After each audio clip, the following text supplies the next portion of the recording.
Sederet kabar meramaikan berita internasional pada Selasa, mulai dari Duta Besar Rusia mengancam Amerika Serikat hingga sederet negara ramai-ramai mengirimkan alutsista ke Ukraina. Duta Besar Rusia untuk Amerika Serikat Anatoly Antonov mewanti-wanti negara barat termasuk negeri Paman Sam bahwa bantuan yang mereka kirim ke Ukraina akan membuat perang semakin meluas. Kami mendesak Amerika Serikat dan juga sekutunya agar tidak melewati garis merah yang sedang mereka dekati, berhenti memberikan senjata mematikan ke rezim Kiev, kata Antonov dalam sebuah pernyataan dari Kedutaan Besar Rusia untuk AS seperti dikutip CNN. Bantuan seperti itu termasuk memberikan bantuan intelijen, instruktur, dan panduan perang kepada Kiev bisa berujung pada eskalasi yang lebih jauh lebih besar, meningkatkan resiko bentrok antara Rusia dan NATO. Sementara itu, Ukraina memohon negara-negara lain untuk memberikan lebih banyak bantuan senjata, terutama setelah Rusia menembakkan 84 rudal sepanjang Senin. Jagat maya dilaporkan dengan keluhan seorang warganet terkait akta lahir Indonesia yang tertanda tangan dipermasalahkan di Lithuania. Muammar kemudian mengungkapkan bahwa barcode di akta kelahiran itu tak dapat terbaca sistem. Amerika Serikat dan Jerman menyatakan bakal mengirimkan sistem pertahanan udara ke Ukraina yang sedang bertahan melawan gempuran rudal Rusia di tengah amukan Presiden Vladimir Putin. Sejak invasi Rusia dimulai pada Februari lalu, AS dan Jerman memang kerap memberikan bantuan senjata ke Ukraina. Kiev diserang rudal yang disebabkan dua ledakan setelah lama tenang serangan berlatar Rusia. Dua ledakan terjadi di Kiev Senin pagi setelah cukup lama ibu kota Ukraina itu tenang. Serangan tersebut diyakini merupakan hasil dari serangan rudal. Wali kota Kiev, Vitali Klitschko mengungkapkan ledakan terjadi di distrik Sikanku. Wilayah itu berada di tengah kota Kiev yang memiliki kota itu bersejarah dan jumlah kantor pemerintah. Anggota parlemen Ukraina, Lesia Veslenko, memposting foto di Twitter yang menunjukkan setidaknya satu ledakan terjadi di dekat bangunan utama Universitas Nasional Kiev.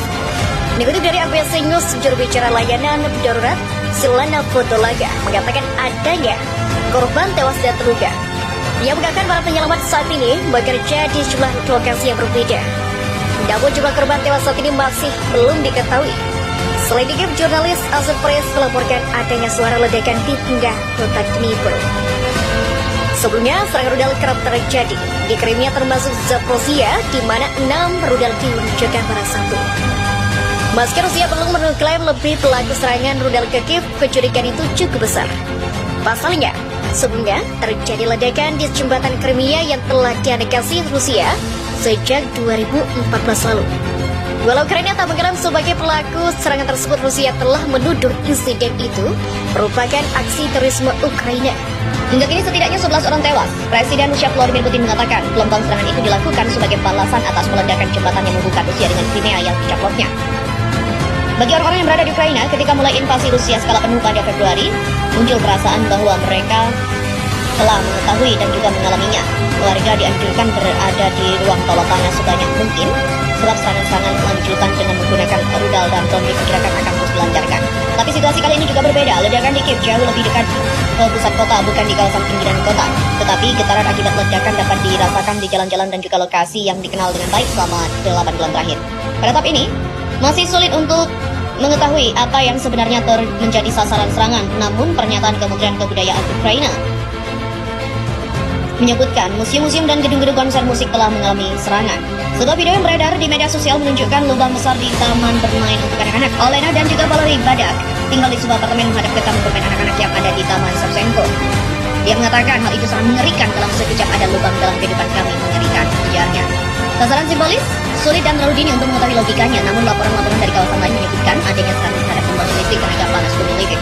Presiden Ukraina Volodymyr Zelensky mengatakan berbagai fasilitas energi di berbagai daerah mengalami serangan. Pihak berwenang meminta warga mengurangi penggunaan listrik pada Senin malam. 2 hari lalu, media sosial dibanjiri video dan meme ketika warga Ukraina dengan spontan merayakan serangan atas jembatan yang menghubungkan Rusia dengan semenanjung Crimea.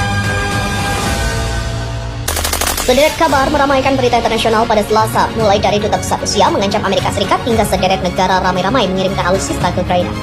Duta Besar Rusia untuk Amerika Serikat Anatoly Antonov mewanti-wanti negara barat termasuk negeri Paman Sam bahwa bantuan yang mereka kirim ke Ukraina akan membuat perang semakin meluas. Kami mendesak Amerika Serikat dan juga sekutunya agar tidak melewati garis merah yang sedang mereka dekati, berhenti memberikan senjata mematikan ke rezim Kiev, kata Antonov dalam sebuah pernyataan dari Kedutaan Besar Rusia untuk AS seperti dikutip CNN. Bantuan seperti itu termasuk memberikan bantuan intelijen, instruktur, dan panduan perang kepada Kiev bisa berujung pada eskalasi yang lebih jauh lebih besar meningkatkan resiko bentrok antara Rusia dan NATO. Sementara itu, Ukraina memohon negara-negara lain untuk memberikan lebih banyak bantuan senjata, terutama setelah Rusia menembakkan 84 rudal sepanjang Senin. Jagat maya dihebohkan dengan keluhan seorang warganet terkait akta lahir Indonesia yang tertanda tangan dipermasalahkan di Lithuania.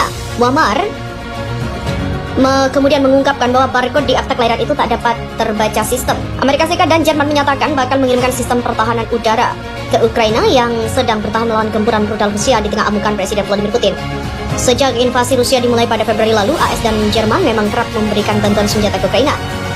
Kiev diserang rudal, ia disebabkan dua ledakan setelah lama tenang, serangan berlatar Rusia. Dua ledakan terjadi di Kiev Senin, pagi setelah cukup lama ibu kota Ukraina itu tenang. Serangan tersebut diyakini merupakan hasil dari serangan rudal. Wali kota Kiev, Vitali Klitschko mengungkapkan ledakan terjadi di distrik Sikanko. Wilayah itu berada di tengah kota Kiev yang memiliki kota itu bersejarah dan jumlah kantor pemerintah. Anggota parlemen Ukraina, Lesia Veslenko, memposting foto di Twitter yang menunjukkan setidaknya satu ledakan terjadi di dekat bangunan utama Universitas Nasional Kiev. Dikutip dari ABC News, juru bicara layanan darurat Silana Fotolaga mengatakan adanya korban tewas dan terluka. Ia mengatakan para penyelamat saat ini bekerja di sejumlah lokasi yang berbeda. Namun jumlah korban tewas saat ini masih belum diketahui. Selain itu, jurnalis Associated Press melaporkan adanya suara ledakan di tengah kota Dnipro.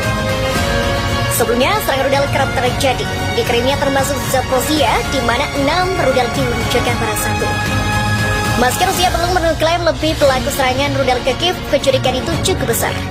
Pasalnya, sebelumnya terjadi ledakan di jembatan Crimea yang telah dianeksasi Rusia sejak 2014 lalu. Walau Ukraina tak mengklaim sebagai pelaku serangan tersebut, Rusia telah menuduh insiden itu merupakan aksi terorisme Ukraina. Hingga kini setidaknya 11 orang tewas. Presiden Rusia Vladimir Putin mengatakan gelombang serangan itu dilakukan sebagai balasan atas meledakan jembatan yang menghubungkan Rusia dengan Crimea yang dicaploknya. Bagi orang-orang yang berada di Ukraina ketika mulai invasi Rusia skala penuh pada Februari, muncul perasaan bahwa mereka telah mengetahui dan juga mengalaminya. Warga dianjurkan berada di ruang bawah tanah sebanyak mungkin, sebab serangan-serangan lanjutan dengan menggunakan rudal dan bom diperkirakan akan terus dilancarkan. Tapi situasi kali ini juga berbeda. Ledakan di Kiev jauh lebih dekat ke pusat kota, bukan di kawasan pinggiran kota. Tetapi getaran akibat ledakan dapat dirasakan di jalan-jalan dan juga lokasi yang dikenal dengan baik selama 8 bulan terakhir. Pada tahap ini, masih sulit untuk mengetahui apa yang sebenarnya menjadi sasaran serangan. Namun, pernyataan Kementerian Kebudayaan Ukraina menyebutkan museum-museum dan gedung-gedung konser musik telah mengalami serangan. Sebuah video yang beredar di media sosial menunjukkan lubang besar di taman bermain untuk anak-anak. Olena dan juga Valery Badak tinggal di sebuah apartemen menghadap ke taman bermain anak-anak yang ada di Taman Shevchenko. Dia mengatakan hal itu sangat mengerikan, dalam sekejap ada lubang dalam kehidupan kami, mengerikan, ujarnya. Sasaran simbolis sulit dan terlalu dini untuk mengetahui logikanya, namun laporan-laporan dari kawasan lain menyebutkan adanya serangan terhadap pembangkit listrik tenaga panas bumi listrik. Presiden Ukraina Volodymyr Zelensky mengatakan berbagai fasilitas energi di berbagai daerah mengalami serangan. Pihak berwenang meminta warga mengurangi penggunaan listrik pada Senin malam. 2 hari lalu, media sosial dibanjiri video dan meme ketika warga Ukraina spontan merayakan serangan atas jembatan yang menghubungkan Rusia dengan semenanjung dunia.